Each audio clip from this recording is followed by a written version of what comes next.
po, Teacher Gina, si Adriel po ito. At ito po ang aking panayam sa tungkol sa kabataan noon gamit po at aking ipapanayam ang aking si Tita Lynn po. Okay, good afternoon po. Ito po ang aking pangunang katanungan. Panguna po, ano po ang mga nilalaro ng mga kabataan noon po? Noong unang panahon, panahon namin, kadalasan ang laro noon yung mga nasa kalye, larong kalye. Tulad ng pagsapit ng gabi, lalaro kami ng tagu-taguan. Merong yung patintero, yung pagsa wala namang pasok, yung tawag doon, parang piko ba yun? Piko. So yung mga larong luma, mga larong sinauna, ang kalimitang laro noong time ng panahon namin. Okay po, Tita Lynn. Ito naman po ang aming pangalawang katanungan. Ano naman po ang mga kasuotan nyo po noong kabataan noon? Kasi hindi pa naman ako masyadong katandaan, so hindi ko na inabutan yung mga sinaunang kasuotan na mga Maria Clara. Mga dati na, ito na mga ganitong kasuotan na rin, mga moderno na rin kasuotan ng aming suot noon. Sando, shorts, palda, pantalon, yun. Pero pag sisimba, nung unang panahon, pag sisimba ka, talagang ang batang babae kailangan nakadress. At ang lalaki kailangan nakapantalon, formal. Hindi katulad ngayon, na pag pupunta ka ng simbahan, pwede na yung shorts sa lalaki, at sa babae, yung iba nagsusuot ng hindi na bestida o hindi na siya dress. Opo, Tita Lynn. Ito naman po ang aking pangatlong katanungan. Ito naman, may mga laruan po ba noong bata po kayo na hindi na po masyado na nilalaro ngayon? Oo. Kasi ngayon, di ba, kadalasan ang nilalaro na puro games sa cellphone. Noon, ang mga laruan, gagawa pa kami ng laruan. Pag tag-ulan, gumagawa kami ng boat, yung barko. Papaanod namin yun sa baha or sa kanal. Pagka naman maganda ang panahon, merong mga laruan na trumpo, or ang tawag sa Ingles ay tap nga ba yun?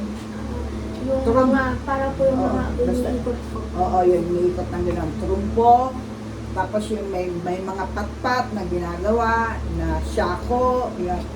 Basta usually noon, ang mga laruan, ginagawa namin pagka meron kaming gustong gawin sa bahay-bahayan.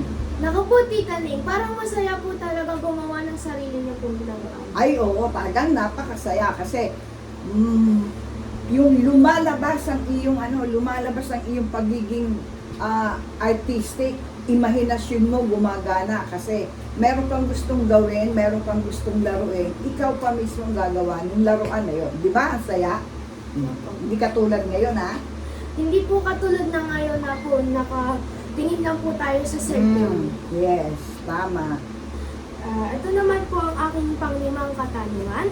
Ano po ang mga sikat na trabaho noon o kaya po yung marami po pumapasok sa trabaho noon na hindi na po masyado o hindi na po masyado marami ang tumatrabaho ngayon? Okay. Noon, meron na rin mga nagtitinda, okay, given na yan. Meron na rin mga nagtatrabaho sa pabrika, although kaunti pa yung mga pabrika noon, pero meron na rin paunti-unti. At hanggang ngayon man, meron pang nagtatrabaho. Ang napansin ko lang noon sa mga kabukiran, sa bukid, kasi usually nakikita ko noon sa bukid, kulay green pa yan eh. Ngayon hindi na. Maraming nagtatanim, magsasaka, tinatawag. Ngayon, wala na. wala na halos kabataan na gumagawa na magsaka sa bukid.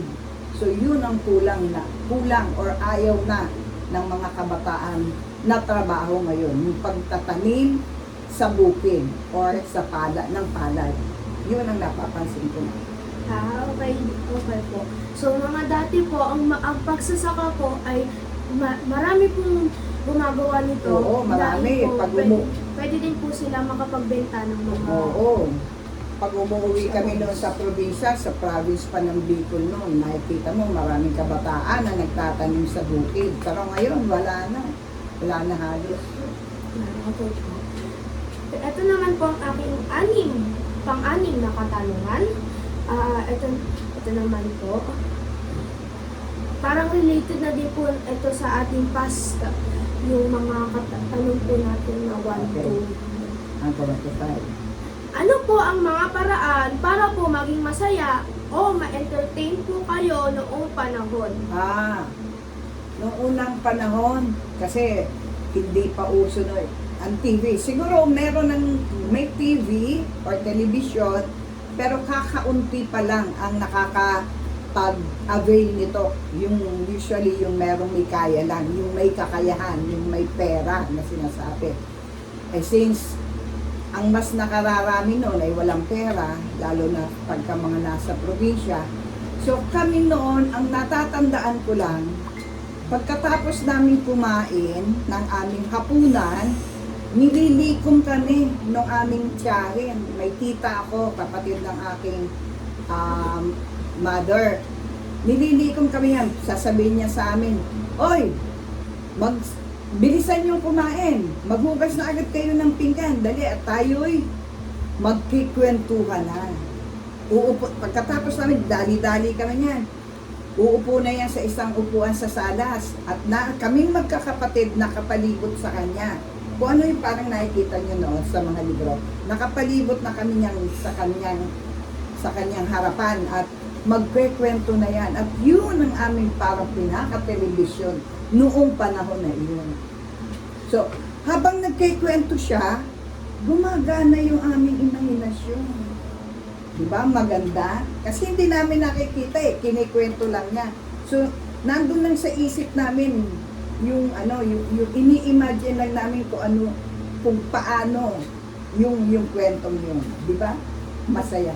Pakitanong lang din po bilang isa pa pong katanungan, mga 11 na po itong mga katanungan po. Ito lang po ay isang extra. Tanong Okay. lang po, yung television ba po talaga ay isa po bang pang napakayaman po isang bagay na teknolohiya? At ito po ba ay isang pinakaunang teknolohiya? Oo. Yan ang yung kauna-unahan sigurong teknolohiya sa mga noong unang panahon na makakaabot sa nakakarami na pwedeng makaabot. Yung halimbawa, balita, makakaabot sa marami na hindi katulad nung lang noon. Television, radyo, yun usually. Yung sa mayayaman, television. Pero doon sa medyo mahihirap, wala pang kakayanan bumili ng television, radyo ang aming pinagkukunan ng impormasyon. Doon kami nakikinig ng balita. Doon din kami nakakapakinig ng mga drama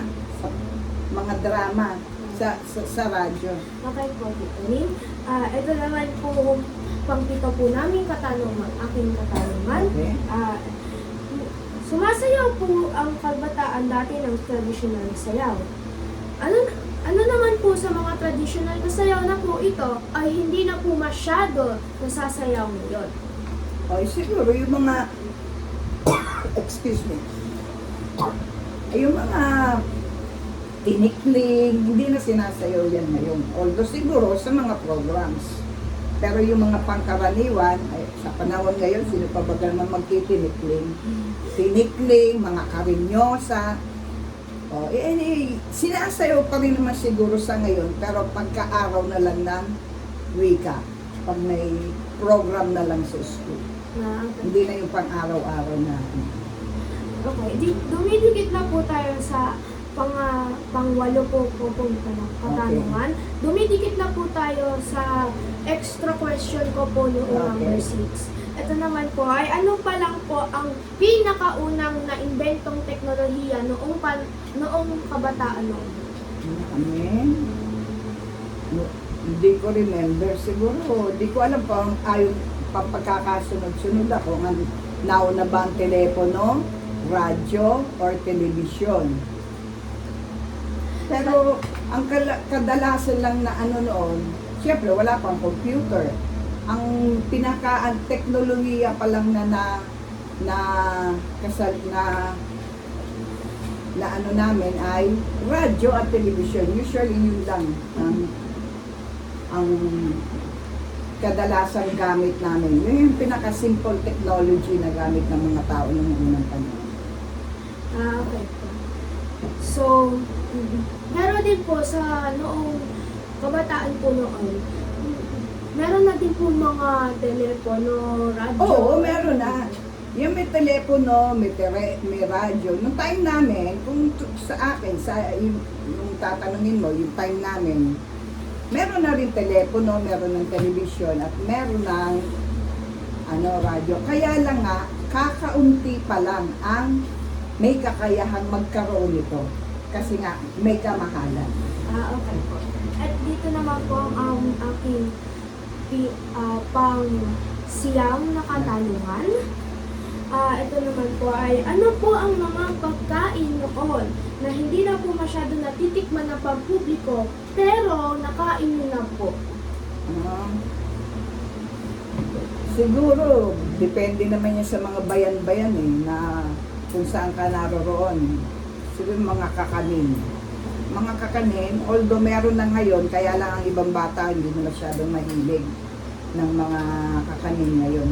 Pero meron pa rin naman ngayong mga ganun, mga kakanin. Okay po. Ito naman po ang aking pang-sampu na katanungan.